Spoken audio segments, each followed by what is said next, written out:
ఆరాధించు ఆశక్తితో ప్రేమించేదా అధికముగా ఆరాధించు ఆశక్తితో పూర్ణ మనసుతో ఆరాధించు పూర్ణ బలముతో ప్రేమించేదా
మనకు ఆరోగ్యం ఉంటే చాలా ఆరోగ్యంగా పనిచేసుకుంటాం.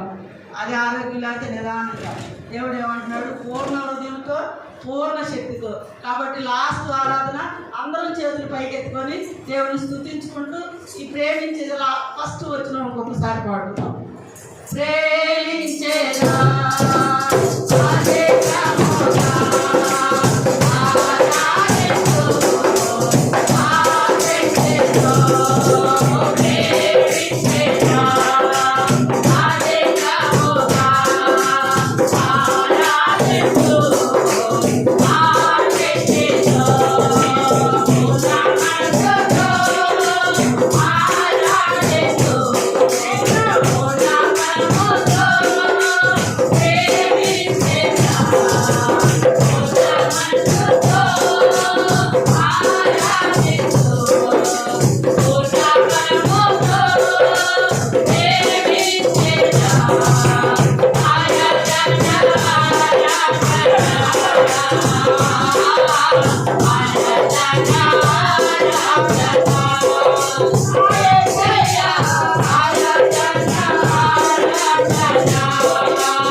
అలాగే నిలబడి అందరం కళ్ళు మూసుకొని దేవుని పూర్ణ హృదయంతో పూర్ణ మనసుతో మన ఒంటిలో ఓపుకున్నంత వరకు మన ఒంట్లో ఓపిక ఎంత అయితే ఉందో అంత దేవునికి అప్పగించుకుంటూ కన్నీటితో ప్రార్థన చేసుకుంటూ మన సమస్యలన్నీ దేవునికి చెప్పుకుంటూ కొద్ది నిమిషాలు మన అందరం కలిసి ప్రార్థన చేసుకుందాం. ఎవరు మౌనంగా ఉండొద్దు. ప్రతి ఒక్కరు నోరు తెరవండి. ప్రతి ఒక్కరికి అవసరం లేని వారంటూ ఎవరు ఉండం. కాబట్టి దేవుడి దగ్గర మనకి ఎన్నో అవసరాలు ఉంటాయి. కాబట్టి మనం దేవుని స్తుతించుకుందాం. కొంచెం సేపు కళ్ళు మూసుకొని దేవుని ఆరాధించుకుందాం. ఎవరు మౌనంగా ఉండొద్దు. ప్రభా, నువ్వు దయగలిగిన దేవుడు అయ్యా. దేవా, నీకు స్తోత్రాలయ్యా. నాయన, పడిన చోటనే లేపే దేవుడు అయ్యా. ఓడిపోయిన వాడే గెలిపించే దేవుడు అయ్యా. ఎంత గొప్ప దేవుడు అయ్యా. పూర్ణ మనసుతో పూర్ణ ఆత్మతో నిన్ను ఆరాధిస్తే కనుక ప్రభా అయ్యా నాయన జాలిపడే దేవుడు కదా ప్రభా. నీకు అసాధ్యమైంది లోకంలో ఏది లేదు కదా ప్రభా. అయ్యా, నువ్వు కనికరము గల దేవుడు కదా నాయన. పరిశుద్ధుడు కదా ప్రభా నాయన. అయ్యా, ఈ లోకంలో నీకు అసాధ్యమైంది ఏముంది ప్రభా. నేను పడిన చోట మనసారా నవ్వుతానని సెలవిస్తూ ఉన్నావు కదా ప్రభా. ఓ దేవా, నీకు వందనాలయ్యా, వందనాలు ప్రభా. నా దేవా, ఒక్కసారి మమ్మల్ని జ్ఞాపకం చేసుకొని ఆయన మా మధ్యలోకి మీరు రండి ప్రభా. మా హృదయాలు మీరు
నీ సన్నిధి మాతో ఉంచయ్యా, మాతో మాట్లాడయ్యా, మాకు ఓదార్పు దయచేయి ఆయన, మాకు సంతోషము దయచేయ్యా. అయ్యా నాయన మా శిథిలమైపోయిన జీవితాలను పట్టండి ప్రభా, మా బిడ్డలను మార్చండి నాయన, సహాయం దయచేయి నాయన. నా దేవా నీకు స్తోత్రాలు ప్రభా, సహాయం చేయి నాయన. దేవా దేవా నీకు స్తోత్రాలు ప్రభా. అయ్యా నీ సన్నిధి మాతో ఉంచి నాయన, ఈ స్థలమంతా నీ పరిశుద్ధాత్మతో నింపిన ఆయన, నిద్రాత్మనేసనాముగా బంధించిన ఆయన, అలరి శక్తులు నడిచివేసి ప్రభా, ఈ అతి పరిశుద్ధమైన స్థలములో మీరుండి ప్రభా. అయ్యా నీ అగ్ని, నీ ప్రకాశమానమైన వెలుగును ప్రభా మేము చూడడానికి మాకు సహాయం దయచేయి నాయన.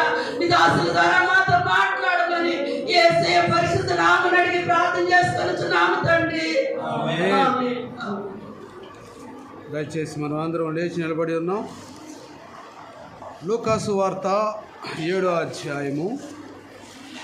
లూకాసు వార్త 7వ అధ్యాయము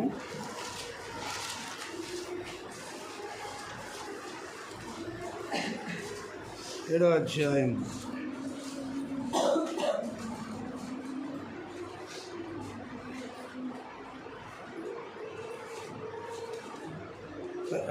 36వ వచనం నుండి 50వ వచనం వరకు చదువుకున్నాం.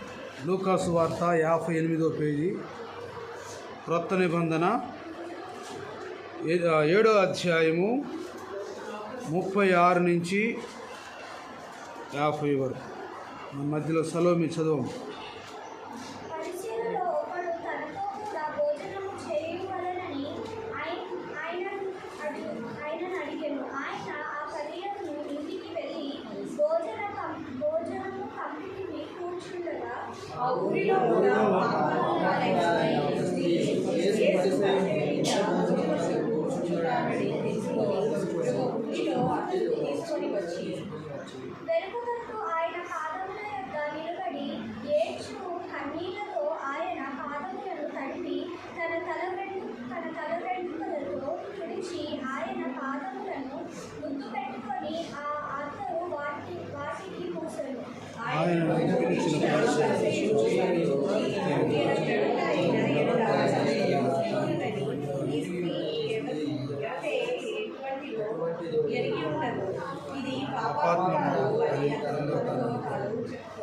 అందుకు యేసు సీమోను నీతో ఒక మాట చెప్పవలెనని ఉన్నానని అతనితో అనగా అతడు బోధకుడా చెప్పుమనెను. అప్పుడు యేసు అప్పు ఇచ్చు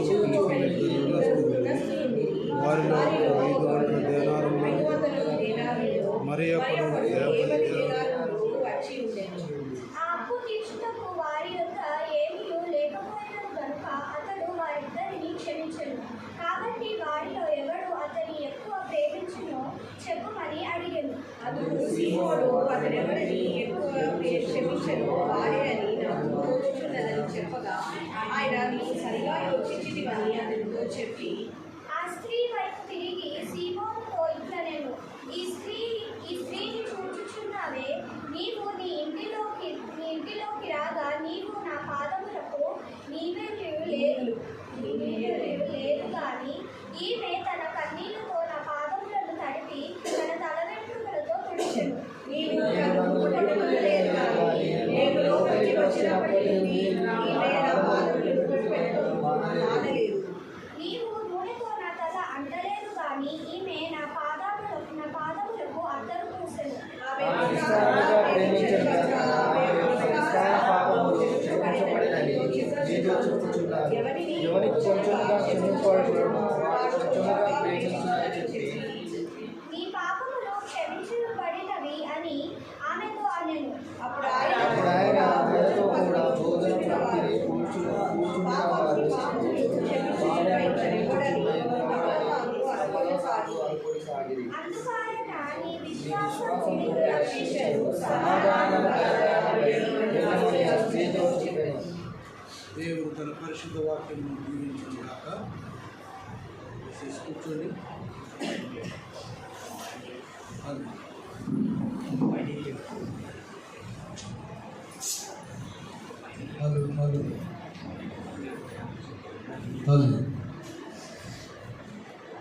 అందరికీ వందనాలు. చక్కగా ఈరోజు చాలామంది టయానికి వచ్చారు. ఈరోజు మన దేశానికి గణతంత్ర దినోత్సవం, రిపబ్లిక్ డే, స్వాతంత్ర దినం వేరు, ఈరోజు వేరు. స్వేచ్ఛ, మన శత్రువులు, మన పరాయి దేశస్తులు మన దేశం మనం పరిపాలించుకోవచ్చని చెప్పినటువంటి దినాలు. దీని కొరకు ఎంతోమంది army, air force, navy, paramilitary, ఇంకా సమరయోధులు, స్వాతంత్ర సమరయోధులు వారి ప్రాణాలని త్యాగం చేశారు. దేశం కొరకు ఎంతోమంది తల్లులు వారి బిడ్డల్ని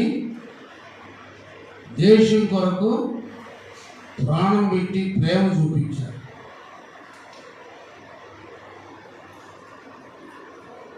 ఒక తల్లి తన బిడ్డను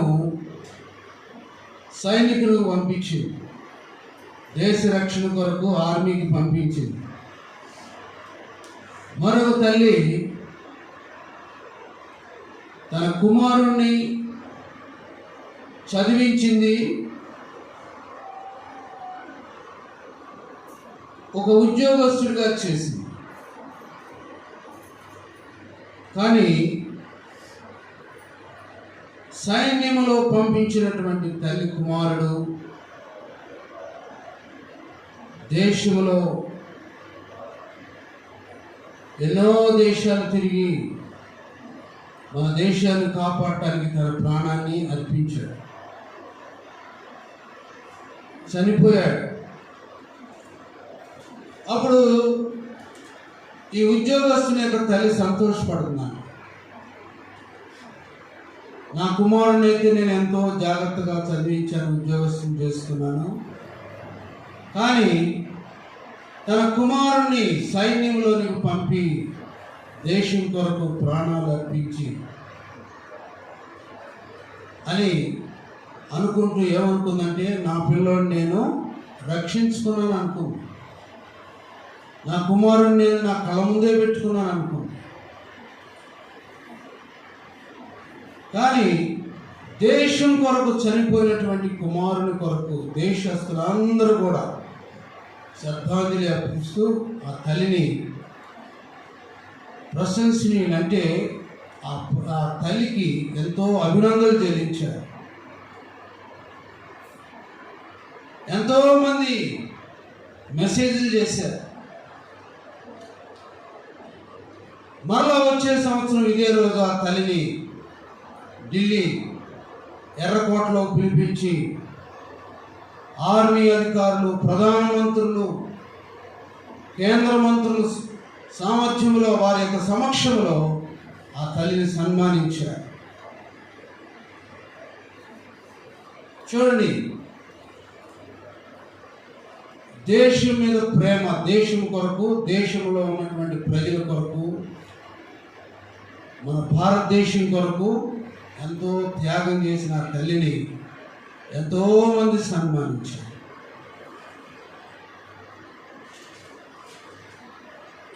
దేశం కొరకు ప్రాణం పెట్టిన వారి యొక్క తల్లి కొన్ని దినాలు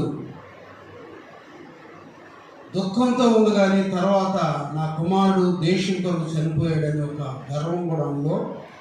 ఎన్ని అవార్డ్స్, ఎన్ని క్యాష్ చెక్కులు. తన తల్లిని గవర్నర్లు, ప్రధానమంత్రుల మధ్యలో, సైన్యముల మధ్యలో ఆమెకి ఒక పథకం ఇచ్చి, ఒక అవార్డు ఇచ్చి, ఒక మెడల్ ఇచ్చి ఎంతో ఘనపరిచారు. కాబట్టి దేవుని వాక్యంలో కూడా ఏముందంటే, ఇప్పుడు ఈ స్త్రీని మనం చూస్తే ఆ స్త్రీలో ఏం కనపడుతుంది? ప్రేమ కనపడుతుంది. ఆమె ఒక పాపాత్మురాలు, పేరు లేదు, ఊరు లేదు. ఉందా పేరు ఎక్కడన్నా? పేరు లేదు, పాపాత్మురాలు అనుకుంటుంది. ఈయన దగ్గరకు వచ్చి నుంచుంది ఈమె ఎలాంటిదో, ఎలాంటి పాపాత్మురాలు, ఎలాంటి దుర్మార్గురాలు. వారికి తెలుసు, ఆ ఊరిలో తిరుగుతూ ఉంటుంది కాబట్టి వాళ్ళందరూ తెలుసు ఈమె పాపాత్మురాలు, తగాదులాడే మనిషి, ఇంకా జగడాలు కదిలిస్తే తగాదాలాడే మనిషి అని తెలుసు. కానీ యేసు ప్రభు దగ్గరకు వచ్చింది, సమయం అయిపోయింది, ఇదే సమయం అని చెప్పి సీమోను అక్కడేనా 36వ వచనం, పరిచయులతో కూడా భోజనం చేయమని అడిగను. ఆయన పరిచయ ఇంటికి వెళ్ళి భోజన పంక్తిలో కూర్చొని చదివాడు. ఆ ఊరిలో పాపాత్మురాలైనటువంటి ఒక స్త్రీ పరిచయ ఇంట భోజనములకు కూర్చున్నాడని తెలుసుకొని వెనుక తట్టు నిలవబడి ఏడ్చుచు కన్నీళ్లతో పాదములను తడిపి తలవెంట్రులతో తుడిచి ముద్దు పెట్టుకుని చూసారా. 47వ వచనంలో చూడండి, ఆమె విస్తారముగా ప్రేమించును కనుక ఆమె యొక్క విస్తార పాపములు క్షమించబడినని నీతో చెప్పుచున్నాను. యేసు ప్రభు ప్రక్కన వారితో, శిష్యునితో, ఇంకా కొంతమందితో ఆమె నన్ను విస్తారముగా ప్రేమించింది కాబట్టి ఏం చేశాను, నేను ఆమె పాపములు క్షమించాను, తుడిచివేశాను. ఈ లోకంలో మనుషుడు కొద్ది కాలం నుండి క్షమిస్తాడు, కానీ తర్వాత తన హృదయంలో అలాగా ఉండిపోతాడు అన్నమాట. ఈ వ్యక్తి నాకు ఇలాగా చేశాడు, ఇలాగా చేశాడు. చాలా మంది మారు మనసు పొందిన తర్వాత కూడా, దేవునిలోకి వచ్చిన తర్వాత కూడా ఆ మనస్సు హృదయంలో ఉంటూనే ఉంటుంది. అది తుడిచివేసుకోవాలి, తీసివేసుకోవాలి. ఎవరైనా సరే నేను ఏదైనా ఒక మాటని నిందించి, హింసించి, లేకపోతే నేను అవమానపరిస్తే క్షమించాలి. ఇక్కడ ప్రభు ఏమన్నాడు, ఆమె విస్తారముగా నన్ను ప్రేమించింది కాబట్టి విస్తారమైనటువంటి పాపములను క్షమించండి. దేవుడు ప్రేమించేవారు హృదయంలో ఏ కల్మషం కూడా పెట్టుకోరు. ఒకవేళ కల్మషం ఉన్నా, లేకపోతే ఏదైనా కొంచెం పగ, లేకపోతే ఆయాసం, ఏదో మనసు మొత్తం ఉన్నా వెంటనే తీసేసుకోవాలి. భార్య భర్తల మధ్య, తల్లి పిల్లల మధ్య వాటన్నిటిని తీసివేసుకోవాలి, క్షమించాలి. ఆమె పాపాత్మురాలు. యేసు ప్రభు ఎరకమాలు నిలబడి ఉన్నదన్నమాట. వెనుక తట్టు ఆయన పాదముల యొద్ద నిలబడి, అక్కడికే రాణిస్తారు, ఇంకెక్కడికి రాని, ఇదే సమయం అనుకుంది. అందరూ అనుకున్నారు ఆయన ఇంట్లోకి ఎందుకు వెళ్ళాడు, ఈయన భోజనానికి అనుకున్నారు. నేను ప్రేమ స్వరూపిణై ఉన్నాను. చాలా మంది ఒకసారి నన్ను హిందువులు, మా బంధువులు పిలుస్తారు. పిలిచినప్పుడు ఏదంటే రండి అంటారు అంతే. వారు కార్యకలాపాల్లో, పూజల్లో, పునస్కారాల్లో, పెళ్లిళ్ళకైతే నేను వెళ్ళను. ఏదైనా దారిలో కనపడినప్పుడు రండి అని పిలిస్తే వెళ్తా అంతే. వెళ్ళి అక్కడ కూర్చొని వారితో మాట్లాడి, దేవుని మాటలు వారికి చెప్పి, వారు ఇచ్చినటువంటి నీళ్లు త్రాగి తిరిగి మళ్ళా నా పనికి నేను వెళ్ళిపోతాను, నా దారికి నేను వెళ్ళిపోతాను. జక్కయ్యని, నీవు త్వరగా దిగి కిందకు రా, నేను నీ ఇంట భోజనము చేయవలసి వచ్చింది. అందరూ ఏమన్నారు చూడండి, 19 లోకాలు అదేనా. అక్కడ ఏమన్నాడు, ఎవరు నీ ఇంటికి ఎందుకు వెళ్తున్నాడు, యేసు ఎవరో అని చూడగోరి అమ్మా.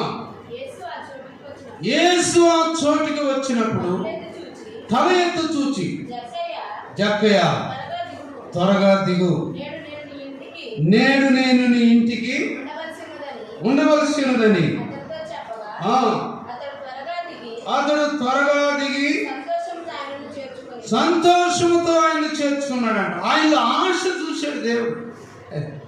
ఆయన ట్యాక్స్ కలెక్టరు ఉన్నది లేని అంత కలిసి పెనాల్టీ లేచి డబ్బులు వసూలు చేసేవాడు, లంచగొండి. కానీ ఆయనలో ఉన్న ఆశ ఏంటి? యేసు ప్రభువు త్రోవలో వస్తున్నాడని విని ఆయన డ్యూటీకి సెలవు పెట్టి పొట్టివాడైనందున, ఎలాంటి వాడైనా పొట్టివాడైనందున జనంలో కనబడ్డని ఏ చెట్టు ఎక్కాడు? మేడి చెట్టు ఎక్కాడు. ఆశ ఉందా? ప్రేమించే ఆశ ఉందా? ప్రేమిస్తే నేను దేవుడు ఆస్తికర్తలుగా చేస్తాడు. నువ్వు దేవుని ప్రేమిస్తే నీ తోటి వారిని, నీ ఇరుగు పొరుగు వారిని నువ్వు ప్రేమిస్తే దేవుడు నిన్ను ఆస్తికర్తలుగా చేస్తాడు. జ్ఞాపకం పెట్టుకో. ఆస్తి నీ బిడ్డలు కరిగిపోదన్న. మీ అమ్మగారు మీ నాన్నగారు సంపాదించిన ఆస్తి కొంతకాలం అయిపోద్ది అంతే. నా తండ్రి ఇచ్చిన ఆస్తి నేను కరగబెట్టి ఏదో కొంతగా మిగిలితే నా బిడ్డలు కరగబెట్టి వాళ్ళు పెట్టలేదు. శ్రీనివాస్ ఏంటంటారు? ఆ బిడ్డ నీతిమంతుడు తన బిడ్డల కొరకు ఆస్తిని సమకూరుస్తాడు. ఎంతో ఆశతో ప్రియుల వాక్యం చదువుతుంటే నాకు ఎంతో సంతోషం వస్తుంది. ఆయన సంచరించుతూ ఎరుకో పట్టణంలో ప్రవేశించి దారి గుండా కూర్చుండెను. ఇదిగో సుంకపు గుత్తదారుడును ధనవంతుడునైనా యేసు ఎవరో అని చూడగోరా. మనం ఇన్ని సంవత్సరాలు మందిరానికి వస్తున్నాం, ఆశ ఎప్పుడైనా పుట్టిందా? యేసులో ఇంకా ఎన్ని గుణాలని జ్ఞాపకం చేసుకున్నావా? ఆయనలో ఎన్ని క్వాలిటీస్ అనేవి జ్ఞాపకం చేసుకున్నావా? నేర్చుకోవాలనుకుంటున్నావా? త్వరగా మేడి చెట్టు ఎక్కాడు. త్వరగా వెళ్ళి మేడి చెట్టు ఎక్కితే అక్కడ పైనుండి చూస్తున్నాడు. యేసు ప్రభు ఇలాగా తల పైకి ఎత్తాడు. ఎందుకంటే ఆయనలో ఒక ఆశ ఉంది, నన్ను చూడాలని ప్రేమ ఉంది. వెంటనే తల పైకి ఎక్కి ఆగి, జక్కయ్య నువ్వు త్వరగా దిగి రా, నేడు నీ ఇంటికి రక్షణ వచ్చి ఉన్నది. తర్వాత చూడండి, అతడు త్వరగా దిగి చేర్చుకొని అందరూ చూచి ఈయన పాపిష్టి మనుషుల యొక్క బస చేసిన సనుగుడు వచ్చేసిందన్న. ఏమొచ్చింది? సనుగుడు వచ్చింది. యేసు ప్రభు ఎవరిని ప్రేమిస్తున్నాడు? పాపులను ప్రేమిస్తున్నాడు, దొంగలను ప్రేమిస్తున్నాడు. దేవుడు మురికిలో ఉన్న వారిని దేవుడు ప్రేమిస్తున్నాడు. అందుకే అంటాడు కదా, నేను నీతిమంతుల కొరకు రాలేదు, పాపుల కొరకుటే వచ్చింది. పాపులను వెతకడానికి, నశించిన దాన్ని వెతికి రక్షించడానికి ఆయన ఈ లోకానికి అసలు ఆయన ఉద్దేశం లేదు. లోకంలో అన్నదంతయు నేత్రాశ, జీవగుడము, శరీరాశ, దొంగతనాలు, హత్యలు, చంపుకోవటం, గుద్దుకోవటం, నరుకోవటం, పొడుచుకోవటం, దీనన్నిటినీ కూడా రిమూవ్ చేయటానికి, తీసివేయటానికి ఆయన ఈ లోకానికి వచ్చాడు. అయితే అక్కడ ఉన్నటువంటి భక్తులు, యేసు ప్రభు భక్తులు ఉన్నటువంటి వీళ్ళు ఏమనాలి? భక్తులు అన్నారు. అసలు ఆయన వచ్చిన ఉద్దేశం ఏమిటి? నీతిమంతుల్ని ప్రేమించడానికి కాదు, అనీతిమంతులను ప్రేమించడానికి వచ్చాడు. చూడండి ఆ మాట మళ్ళా చదవండి. ఆయన అందుకు అది చూచి ఈయన పాపి అయినటువంటి మనుషుల యొక్క బస చేయవలని చాలా సనుక్కున్నారన్నమాట. ఏమొచ్చింది? సనుక్కున్నారు. పెద్ద పైగా నేనే యేసు ప్రభు ఆడించి వెళ్ళటమైంది, మా దగ్గర బోల్డంత ట్యాక్స్ వసూలు చేస్తాడు, కొంచెం లేట్ అయితే దానికి డబుల్ వేసేవాడు. అలాంటి వాళ్ళ ఇంటికి మేమేం కనపడలేదు, ఇంతమంది తిరుగుతున్నాం, నేను గూడు నీళ్ళు లేకోకుండా అని అంటే పోయేది. సణుగుడు వారు ఐగుప్తులో సణుక్కొని వారు ఏమైపోయారు? హతమైపోయారు. సణుగుడు మన జీవితంలో ఉండకూడదు. అదే ప్రభు అన్నాడు, మీరు సణగొద్దు అంటున్నాడు. సంఖ్య 11:4 వారిలో కొందరు సణిగి ఏమైపోయారు? పతనమైపోయారు.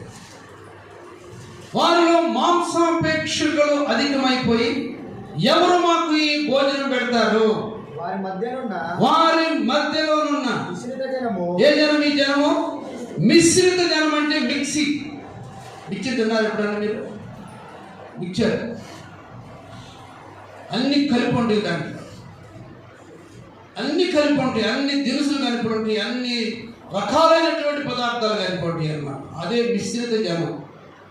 ఏ జనం? ఈ జనం మిశ్రిత జనము. చదువునాను. మాంసాపేక్షకులై ఇశ్రాయేలీయులను మరలా ఏడ్చి ఎవరు మాకు మాంసం పెడతారు? ఐగుప్తులో మేము తినిన చేపలు, కీరకాయలు, దోసకాయలు, కూరగాయలు, ఉల్లిపాయలు, ఎల్లగడ్డలు, మొత్తం రైతు బజార్ మొత్తం జ్ఞాపకం అవుతున్నారు అని వారు ఏం చేశారు తెలుసా? సణుక్కున్నారు. కాబట్టి సనుగుడు మన జీవితంలో ఉన్నాడు. ప్రేమించే మనసు మనకు కావాలి. ప్రేమ లేని వాడు నావాడు కాదు. బైబిల్ తీసుకుని ప్రార్థనకి వెళ్ళినంత మాత్రాన మనము దేవుని బిడ్డలం కాదు.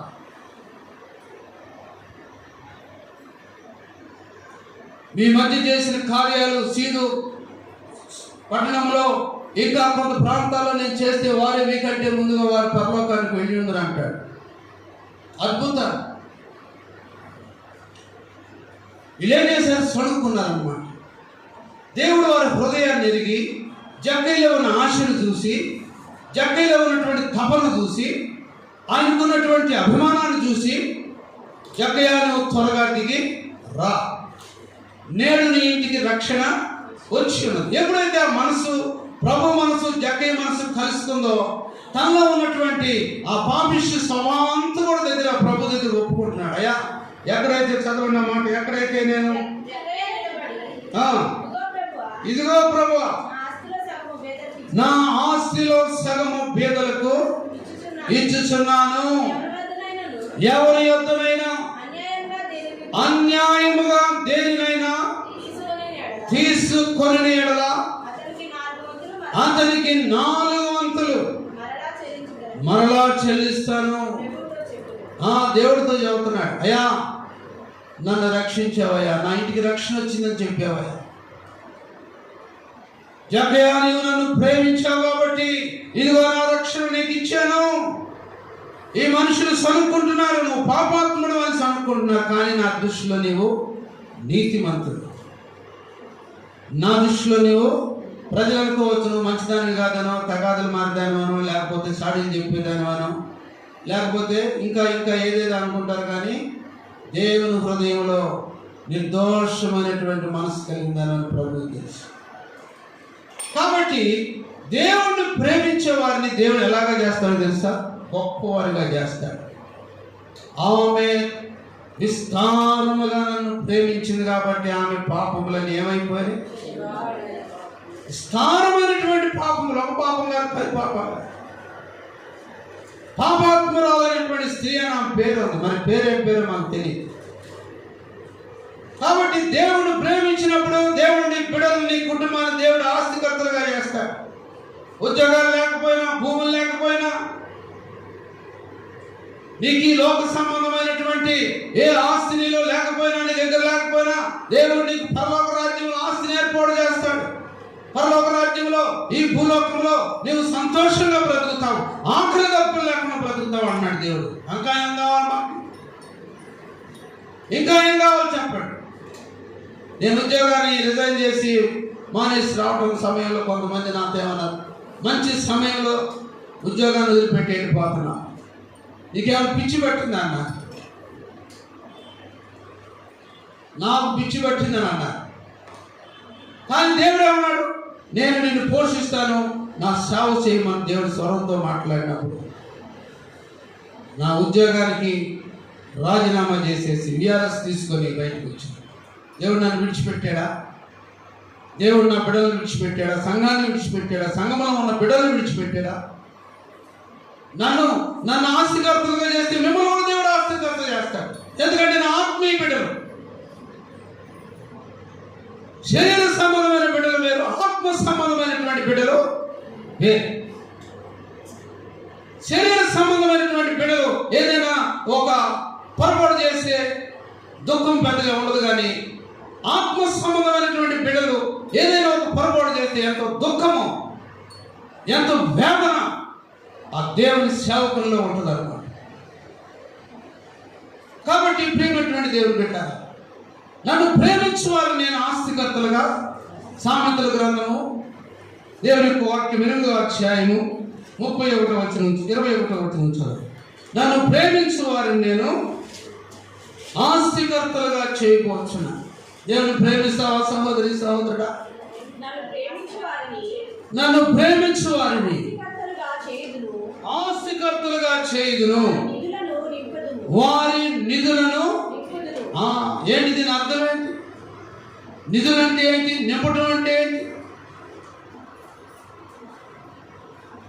నన్ను ప్రేమించు వారిని నేను ఆస్తికర్తలుగా చేస్తాను.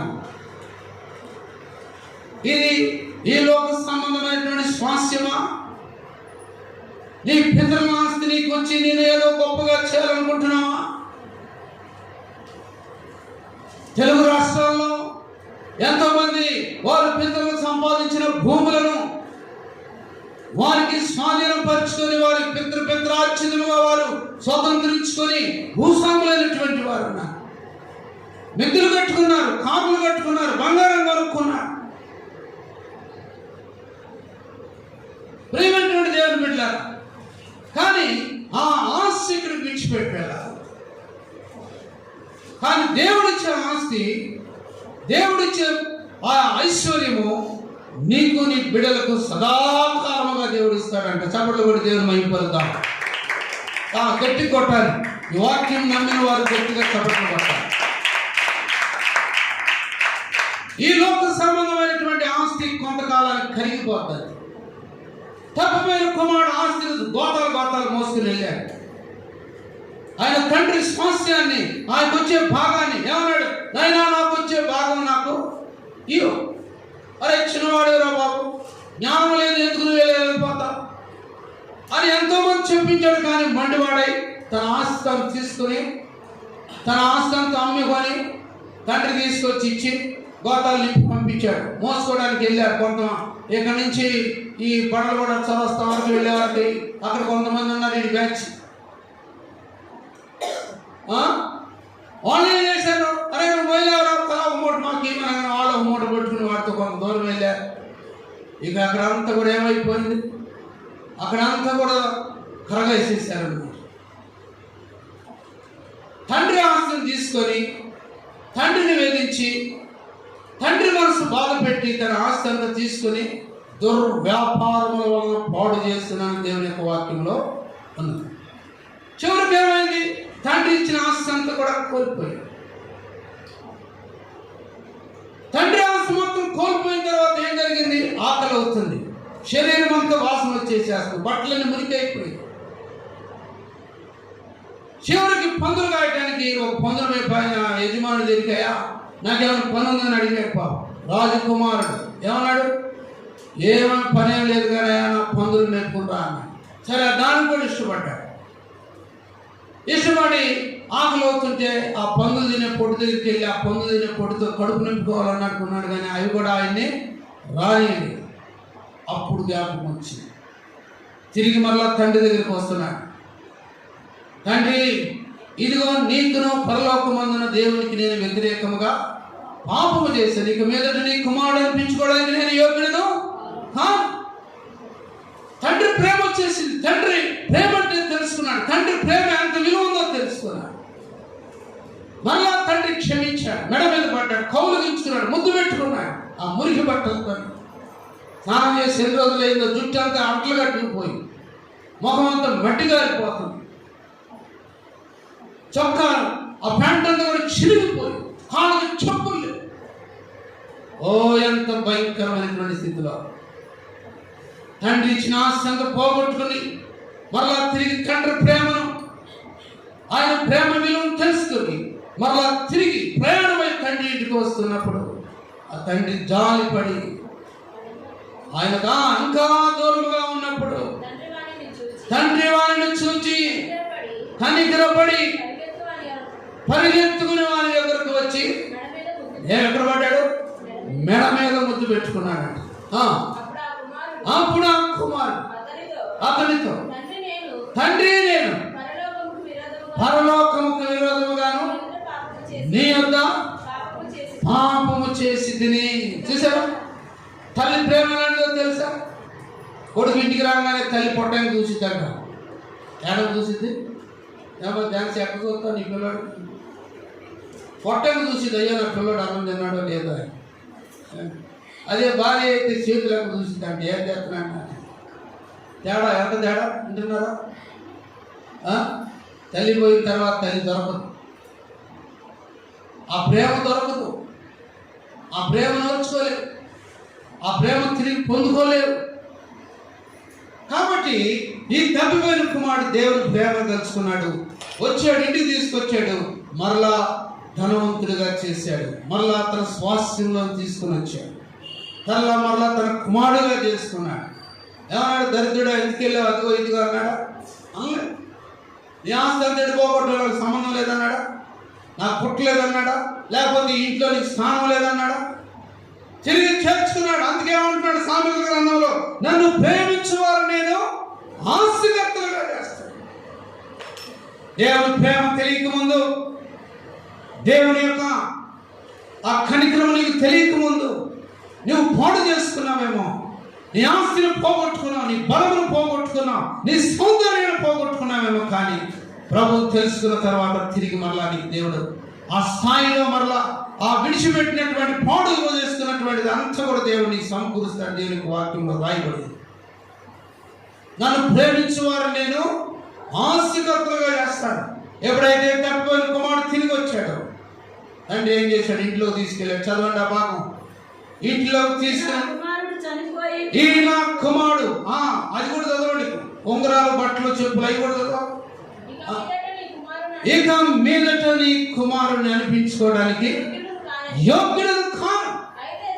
అయితే తండ్రి తన దాసుడు చూచి ప్రశస్త వస్త్రములను త్వరగా తెప్పించి చేతికి ఉంగరము పెట్టి పాదములకు చెప్పులు తొడిగించి క్రొవ్విన దూడను తెచ్చి వధించుడి, మనము తిని సంతోషపడుదాము. ఎలాంటి ప్రేమ వచ్చింది, ఎలాంటి మరలా చేతికి ఉంగరం, కాళ్ళకు చెప్పులు, కొత్త దుస్తులు, మంచి చక్కగా సుగంధ తైలములతో నీళ్ళు స్నానం చేయించి, ఇదిగో ఒక మంచి పశువును కోసి వధించి మంచి భోజనం ఏర్పాటు చేసి, ఇదిగో మనం తిని సంతోషించి చనిపోయిన నా కుమారుడు తిరిగి మరలా బ్రతికి మరలా వచ్చాడు. అది దేవుని ప్రేమ. నన్ను ప్రేమించు వారు నేను ఆస్తికర్తలుగా చేస్తాను. ప్రేమటువంటి దేవుని బిడ్డలారా, మత్తయి సువార్త 24:12 దేవుని ఒక వాక్యం ఏమని ప్రకటిస్తుంది? దేవుని ప్రేమ కలిగి ఉన్నావా? దేవుని ప్రేమిస్తున్నాను చెప్పుకుంటున్నా కానీ ప్రేమించగలుగుతున్నావా? వెండిని ప్రేమించినట్లు, బంగారాన్ని ప్రేమించినట్లు, నీ బిడ్డను ప్రేమించినట్లు, నీ భార్యను ప్రేమించినట్లు, భర్తను ప్రేమించినట్లు నీ దేవుని ప్రేమించగలుగుతున్నావా లేదా? ఈ మధ్యాహ్నకాల సమయంలో జ్ఞాపకం చేసుకోమని పరిశుద్ధాత్మ దేవుడు హెచ్చరిస్తున్నాడు. అక్రమము విస్తరించడం వల్ల ఏమైపోయింది?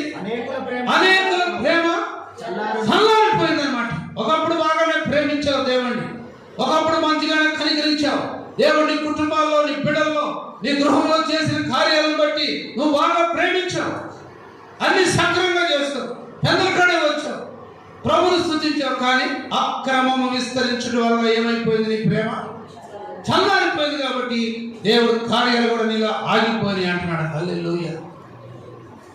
ఏమైపోయింది?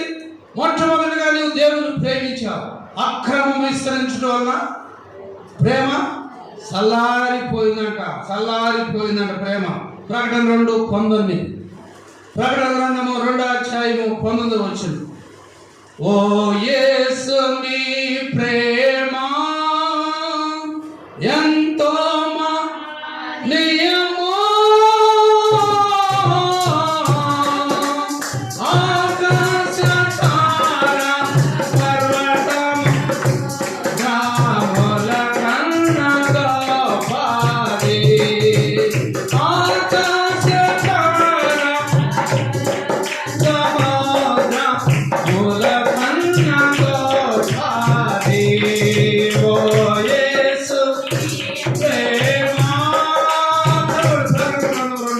ఆయన పొందవచ్చు. క్రియలను, అమ్మా, నీ క్రియలను, నీ క్రియలను, నీ ప్రేమను, నీ ప్రేమను, నీ విశ్వాసమును, నీ విశ్వాసమును, పరిచర్యను, నీ పరిచర్యను, నీ సహనమును నీ సహనమును నేను ఎరుగుదును. నేను ఎరుగుదును. నీ మొదటి నీకు మొదటి ఉన్న ప్రేమ నీ మొదటి క్రియల కన్నా నీ మొదటి క్రియ కన్నా నీ కడపటి క్రియలు కడపడి క్రియలు మరి ఎక్కువైనవని మరి ఎక్కువైనవని అయినను నీ మీద తప్పు నీ మీద నేను ఒక తప్పు మోపవలసి ఉన్నది.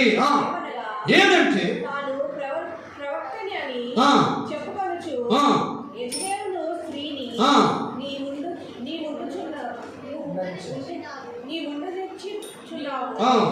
జారత్వము చేయుటకును జాగ్రత్తము చేయుటకును విగ్రహములకు బలి ఇచ్చిన ఆ. వారిని తినుటకును ఆ, అది నా దాసులకు ఆ. బోధించుచు వారిని మోసపుచ్చుచున్నది. ఆ.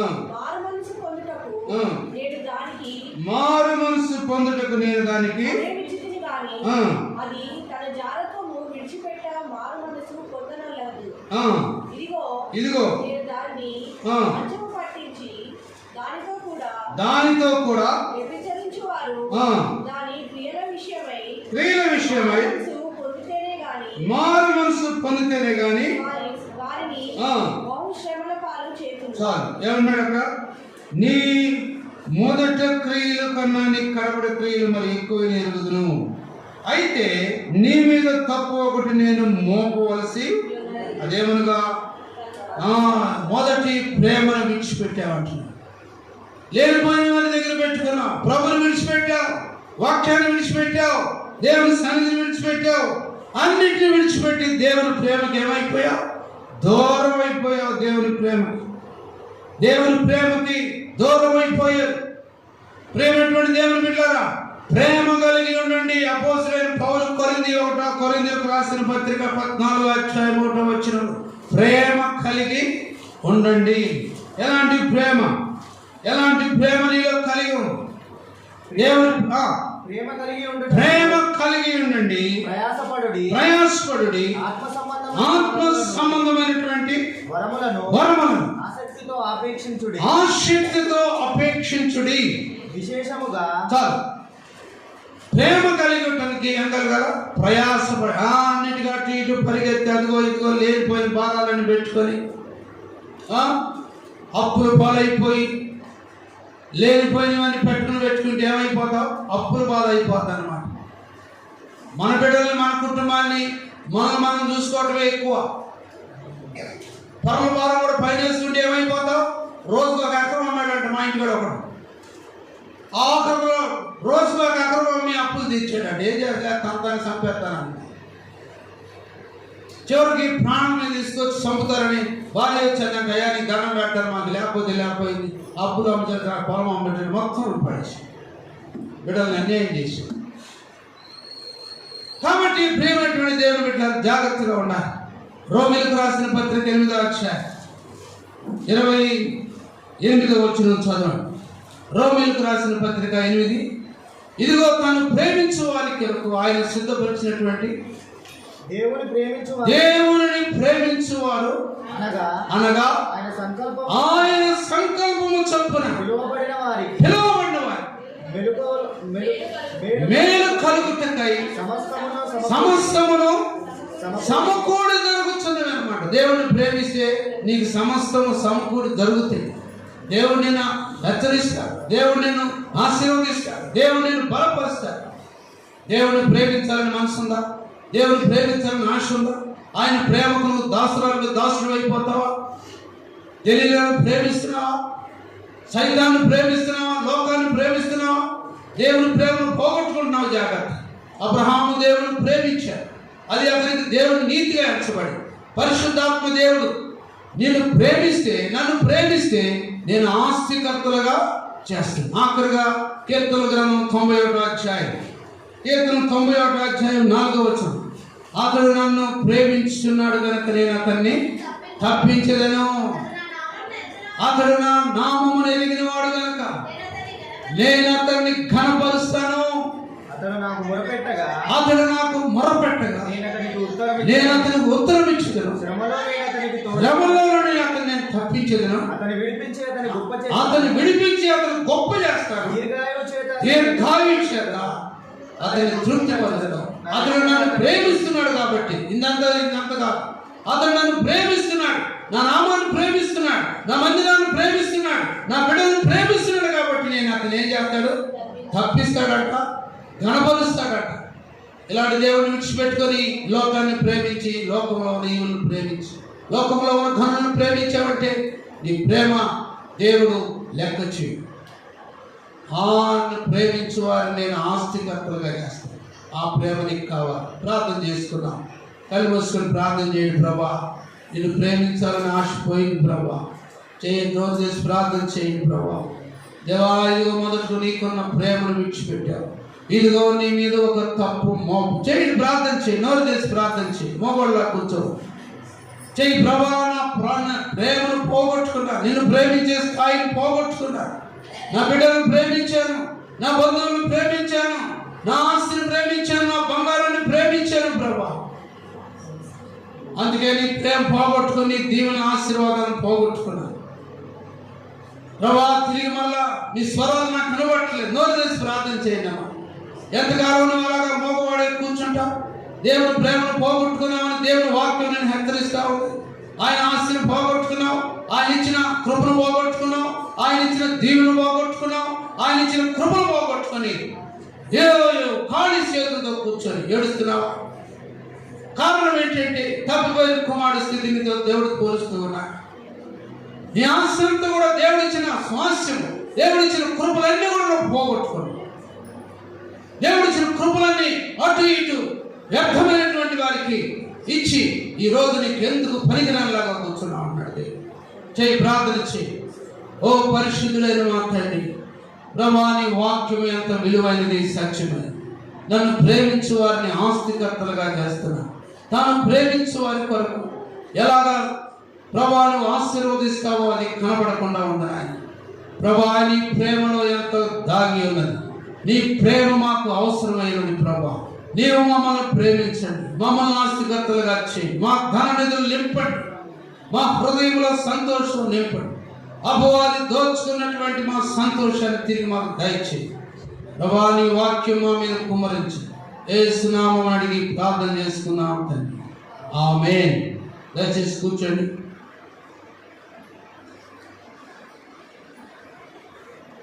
దేవుని ప్రేమించే వారిని దేవుడు ఆస్తికర్తలుగా చేస్తాడు.